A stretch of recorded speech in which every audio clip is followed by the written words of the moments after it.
আসসালামু আলাইকুম। আদাব।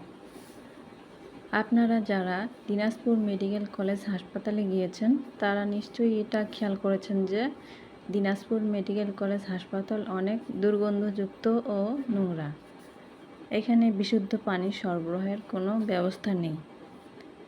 হাসপাতালের ভিতরে অনেক নোংরা পরিবেশ। দেখে মনে হচ্ছে অনেক দিন যাবত এগুলো পরিষ্কার করে না। সব জায়গায় শুধু দুর্গন্ধ আর ময়লা, নোংরা পরিবেশ। ওয়াশরুমের অবস্থা আরও বেশি খারাপ, অনেক নোংরা। এখানে যারা রোগী এখানে আসে তারা কি এই নোংরা পরিবেশের ওয়াশরুমে যেতে পারে? তাদের তো এগুলো দেখে ওয়াশরুমে যাওয়ার ইচ্ছাই হবে না।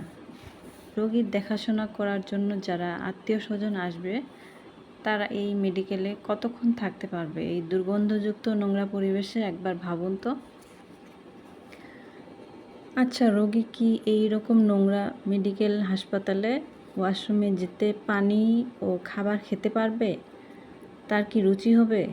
রোগীর সাথে যারা হাসপাতালে আসে তার দেখাশোনা করার জন্য সে কি এইরকম নোংরা পরিবেশে, দুর্গন্ধযুক্ত পরিবেশে থাকতে, ওয়াশরুমে যেতে ও খাবার খেতে পারবে?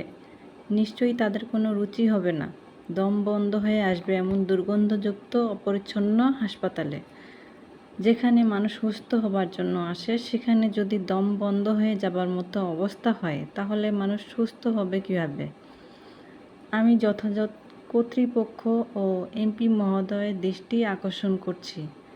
হাসপাতাল দ্রুত পরিষ্কার পরিচ্ছন্ন ও দুর্গন্ধমুক্ত করা হোক। হাসপাতালে বিশুদ্ধ খাবার পানির ব্যবস্থা করা হোক।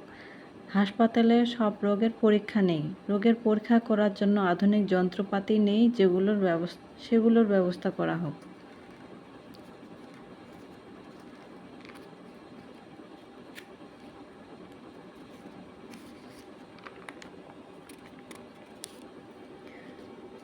হাসপাতালের জন্য অবশ্যই ব্যয় বরাদ্দ বাড়ানো হোক। পরিশেষে বলবো যে মেডিকেল কলেজ হাসপাতাল স্বয়ংসম্পূর্ণ করা হোক, এটাই আমার কামনা।